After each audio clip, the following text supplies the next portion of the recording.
అందరికీ నమస్కారం. ఇవాళ మనతో ప్రముఖ ఆస్ట్రాలజర్, పంచాంగకర్త రవిశంకర్ శర్మ గారు మనతో ఉన్నారు. వారితో మాట్లాడదాం. గురుగారు నమస్కారం. నమస్కారం అండి. గురుగారు, క్రోధినామ సంవత్సరం మొదలై 4 నెలలు అయితే అవుతుంది. చాలా ప్రకృతి విపత్తులు చూసాం. కేరళలో ఫ్లడ్స్ అయి ఉండొచ్చు, అలాగే వరదలు అయి ఉండొచ్చు, అలాగే రోడ్ యాక్సిడెంట్స్ కావచ్చు, ట్రైన్ యాక్సిడెంట్స్ కావచ్చు, బంగ్లాదేశ్లో హిందువుల మీద దాడులు చేస్తున్నారు. ఇలా చాలా క్రైమ్ రేట్ కూడా చాలా భారీగా పెరిగిపోయింది. అయితే చాలామంది జ్యోతిష్కులు ఏమంటున్నారంటే ఇది కేవలం శాంపుల్ మాత్రమే, రానున్న 8 నెలల్లో ఇంకా ప్రకృతి విపత్తులు అనేవి చాలా ఎక్కువగా జరగబోతున్నాయి అంటున్నారు. మరి క్రోధినామ సంవత్సరం క్రోధంగా ఉండబోతుందా? మరి మీరేమంటారు? క్రోధినామ సంవత్సరంలో ఏం జరుగుతుందని చెప్పి మనకు క్లియర్గా పంచాంగంలో కూడా రాయడం జరిగింది. పంచాంగ సిద్ధాంతం ప్రకారంగా మనం చూసినట్లయితే ఈ సంవత్సరం క్రోధినామ సంవత్సరంలో మనకు వర్ష లగ్న జగలగ్న ప్రామాణికంగా అన్నమాట. ఇది TV9లో కూడా ఇదే డిబేట్ జరిగింది. డిబేట్లో కూడా చెప్పడం జరిగింది అన్నమాట. ఎందుకంటే లగ్నం వచ్చేటప్పటికి వృశ్చిక లగ్నం అయింది, దానికి అధిపతి కుజుడయ్యాడు. మరియు అదేవిధంగా ఈ యొక్క సంవత్సరానికి అధిపతి కూడా కుజుడయ్యాడు, అన్నిటికీ కుజుడే అయ్యాడు అన్నమాట. దీనివల్ల నేను పంచాంగంలో కూడా రాయడం జరిగింది, రాజకీయ అస్థిరత్వం అనేది ఉంటుంది అని చెప్పి రాయడం జరిగింది. రాజకీయం కోసం ఏమైనా చేస్తారు జనాలు, ఓకే, ఏ విషయానికైనా సరే వెనుకాడరు అని చెప్పి క్లియర్గా చెప్పడం జరిగింది. అదేవిధంగా శనికి ఎప్పుడైతే ధనస్థానానికి అధిపతిగా అవుతాడో, ధనానికి అధిపతి మంత్రిగా అధిపతి అవుతాడో, ఫైనాన్షియల్ ఇన్స్టెబిలిటీ, అదేవిధంగా ప్రజలకి ఆర్థిక భయం, అంటే ఉద్యోగాలు ఉంటాయా పోతాయా, పరిస్థితి ఎలా ఉంటుంది, ఏ సంవత్సరం లేనటువంటి పరిస్థితి ఈ సంవత్సరం ఉంది. కరువు కాటకాలు ఒకవైపు ఉన్నాయి, దాని తర్వాత ప్రళయాలు ఒకవైపు ఉన్నాయి. క్రైమ్ రేట్ కూడా బాగా పెరిగింది. క్రైమ్ రేట్ కూడా చాలా ఉంది. ఇప్పుడు ఈ సంవత్సరం చూసినట్లయితే నేను రాయడం జరిగింది, దీనిలో రాశాను. ఏం రాశానంటే ఈ యొక్క సంవత్సరంలో వచ్చినప్పటికీ మనకు ఇరుగు పొరుగు దేశాలైనటువంటి నేపాల్ మరియు బంగ్లాదేశ్, ఈ దేశాల్లో రాజకీయ అస్థిరత్వం ఉంటుంది అని రాశాను. రాజకీయ అస్థిరత్వం అయింది కదా, ఇప్పుడు మనకు బంగ్లాదేశ్లో అస్థిరత్వం జరిగింది కదా, ప్రధాని పారిపోయేంత పరిస్థితి వచ్చింది. అలాంటి పరిస్థితి వస్తుంది. ప్లస్ మన భారతదేశంలో కూడా ఇప్పుడు లేనటువంటి మోడీ గారు బొటాబుటి మెజారిటీతో పాస్ అయ్యారు, కానీ సక్సెస్ఫుల్ ప్రైమ్ మినిస్టర్గా అయ్యారు. కాకపోతే భారతదేశ చరిత్రలో మళ్ళీ రాజకీయంగాను మరియు ఆర్థికంగాను ముందడుగు పడుతుందని చెప్పి కూడా రాయడం జరిగింది. అంటే చుట్టూ ఉన్నటువంటి నెగిటివ్ ఎనర్జీస్ ఏవైతే జరుగుతున్నాయో అవి భారతదేశానికి ప్లస్ పాయింట్గా మారుతాయి ఎప్పుడైనా సరే. ఇంకోటి అంటే యుద్ధ కాంక్ష గురించి కూడా రాయడం జరిగింది. నేను యుద్ధం అనేది గ్యారంటీకి ఈ సంవత్సరం అనివార్యం, ఎందుకంటే ప్రజలే వచ్చినప్పటికీ యుద్ధాన్ని కోరుకుంటున్నారు. ఇప్పుడు మనకు జరిగినట్టయితే నెతన్యాహు, ఎవరైతే ఇజ్రాయెల్ ప్రధానమంత్రి, వచ్చేటప్పటికీ అక్కడ జరిగినటువంటి ఒక రాకెట్ దాడిలో ఇరాన్ వాళ్ళు, హిజ్బుల్లా వాళ్ళు చేసిన రాకెట్ దాడిలో అక్కడ 12 మంది పిల్లలు చచ్చిపోయారు, ఫుట్బాల్ ఆడుకున్న వాళ్ళు. నెతన్యాహు వాళ్ళ క్రిమేషన్ కోసం వెళ్ళాడు, అంటే వాళ్ళ అంత్యక్రియ కోసం వెళ్తే నెతన్యాహుని తిట్టారు అందరూ ప్రజలు. నువ్వు గాజులు వేసుకొని ఉన్నావా, నువ్వు వాళ్ళని ఎందుకు చంపట్లేదని. అంటే జనాలకే ఉంది వాళ్ళని చంపాలి అని చెప్పి ఒక ఆలోచన. ప్లస్ యుద్ధకాంక్ష ఎవరిలో ఉంది? ఇప్పుడు ప్రజల్లో ఉంది. ప్రజలే యుద్ధాన్ని కోరుకుంటారు. ఇప్పుడు అలాగే వీళ్ళు చేసినటువంటి రాకెట్ దాడులు ఇరాన్లో కొంతమంది 2 పిల్లలు చచ్చిపోయారు. మళ్ళీ ఇప్పుడు అక్కడ ప్రజలు ఏం కోరుకుంటున్నారు? యుద్ధాన్ని కోరుకుంటారు. అంటే చావు ప్రతీకారం అయితే కోరుకుంటున్నారు ఇక్కడ. అవును, జనాలు అదే కదా రాయడం జరిగింది, పంచాంగాలు అదే కదా రాసింది, ప్రజలే యుద్ధాన్ని కోరుకుంటారని రాయడం జరిగింది. అది మన హిందూ ధర్మానికి అండర్ ఎస్టిమేట్ చేసేటువంటి తెలియని వాళ్ళు పీపుల్ అన్నమాట. ఇప్పుడు మనం కుజ స్తంభన అని చెప్పాం అనుకోండి, కుజ స్తంభన కుజుడు అయిపోతాడా ఏంటి, ఎలా జరుగుతుంది అని చెప్పేసి వీళ్ళు అంటారు. కుజ స్తంభన అంటే మేమే చెప్పే ఆస్ట్రోఫిజిక్స్, ఇది ఆస్ట్రోఫిజిక్స్, ఇది చెప్పే డేటా మేం కాదు కదా చెప్పేది. ఇప్పుడు యాక్చువల్ ఆస్ట్రోనామికల్ ప్లానెట్స్ అని ఏవైతే జరుగుతున్నాయో, ఆస్ట్రోనామికల్ ప్లానెట్స్ అనేది is a scientific phenomena. Scientific ఫినామినాలో ఒక గ్రహం అనేది స్లో మూమెంట్ అవుతుందని చెప్పి ఖగోళ శాస్త్రమే చెప్తుంది. ఇప్పుడు మాస్ అనే ప్లానెట్ ఏదైతే ఉందో అది స్లో మూమెంట్ అవి రెట్రోగ్రేడ్లోకి మారుతుంది.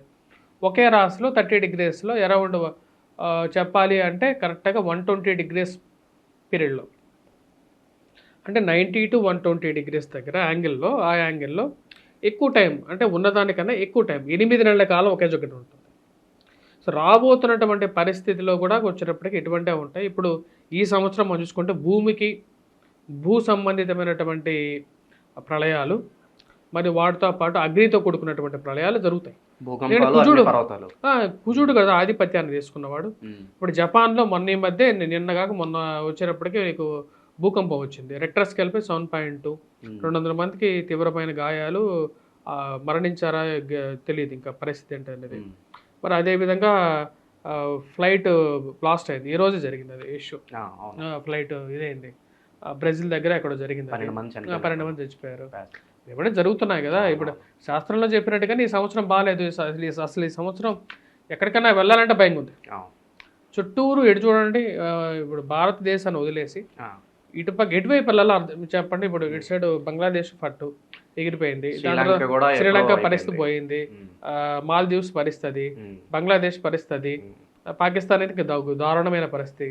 చైనాలో ఏం జరుగుతుందో తెలియదు మనకు.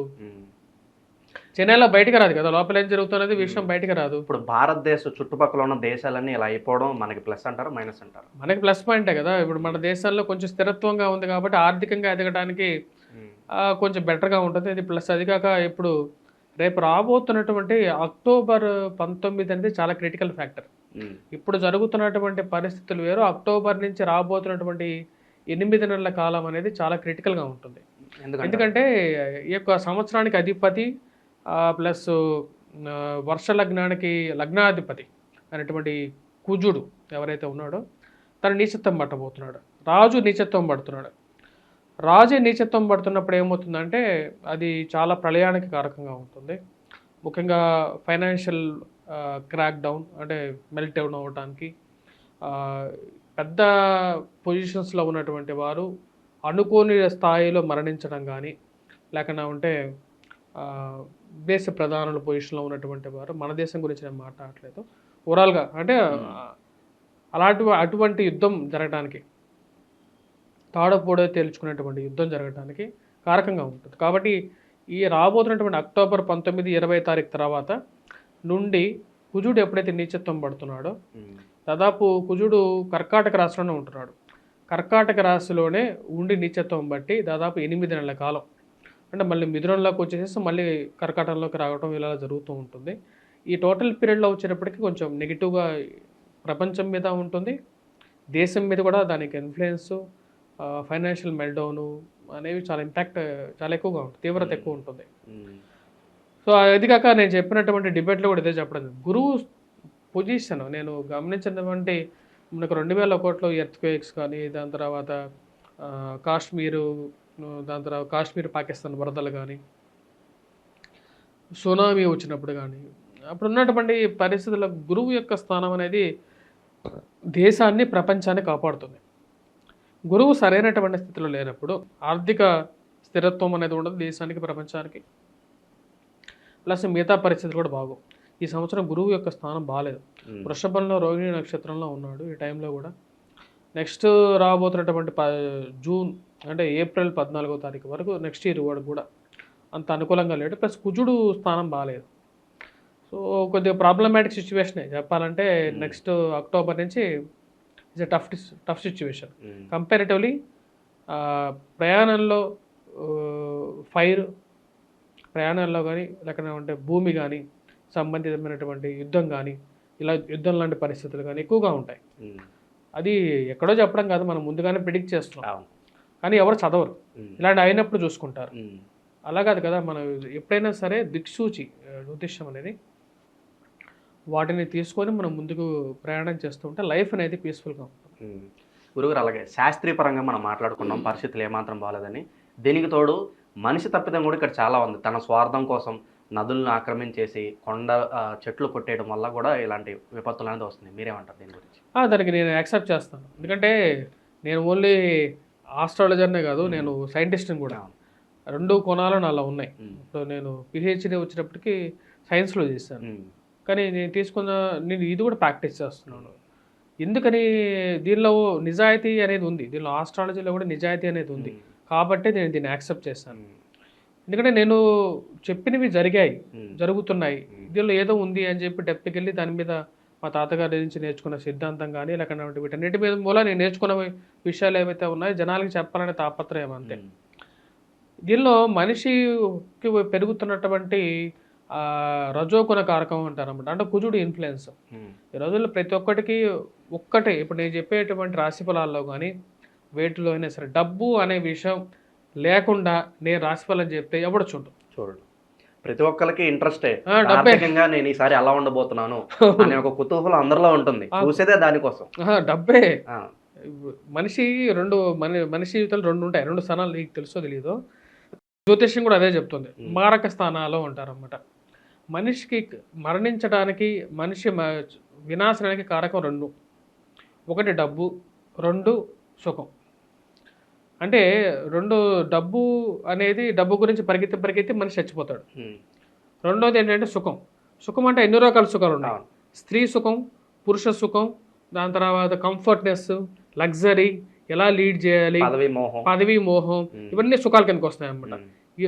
జ్యోతిష్యంలో చెప్పేది ధనస్థానం, సప్తమ స్థానం, ఈ రెండు మారక స్థానాలు అంటారు. ఈ రెండు స్థానాల వల్లే మనిషి చచ్చిపోతాడని చెప్పి జ్యోతిష్యంలో ఎప్పుడో చెప్పడం జరిగింది.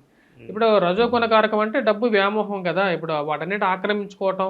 ఇప్పుడు మన హైదరాబాద్లోనే చాలా కుంటలు ఆక్రమించేసేసి పెద్ద పెద్ద అపార్ట్మెంట్లు కట్టారు. ఆ అపార్ట్మెంట్లో సామాన్యులు తక్కువ రేట్లో వస్తున్నాయని చెప్పి కొనుక్కుంటారు. గవర్నమెంట్ కూడా వాటిని కూడా యాక్సెప్ట్ చేసేసి బీఆర్ఎస్ అనే సిస్టమ్ ద్వారా తీసుకొచ్చేసేసి వాటిని కూడా రెగ్యులరైజ్ చేస్తుంది ఏదో ఒక రోజు. వాటిలో ఉండి అది ఎప్పుడోసారి నీళ్లు మునిగిపోతాయి, అవి పడిపోవటం జరుగుతుంది. అంటే చూడండి, ఒకదానికి రిలేటెడ్. వీటన్నిటికీ కారకం ఏంటి? మనిషిలో ఉన్నటువంటి అత్యాశ, అంటే డబ్బు, ఆ డబ్బు నుంచి వచ్చేటువంటి సుఖం, రెండే కదా కారణం. ఇప్పుడు అక్కడ వయనాడులో జరిగింది కూడా అదే. 16వ తారీఖున శుక్రుడు ఎక్కడ ఉన్నాడు? జలరాశిలో ఉన్నాడు. శుక్రుడే వచ్చేటప్పటికి జలానికి కారకుడు.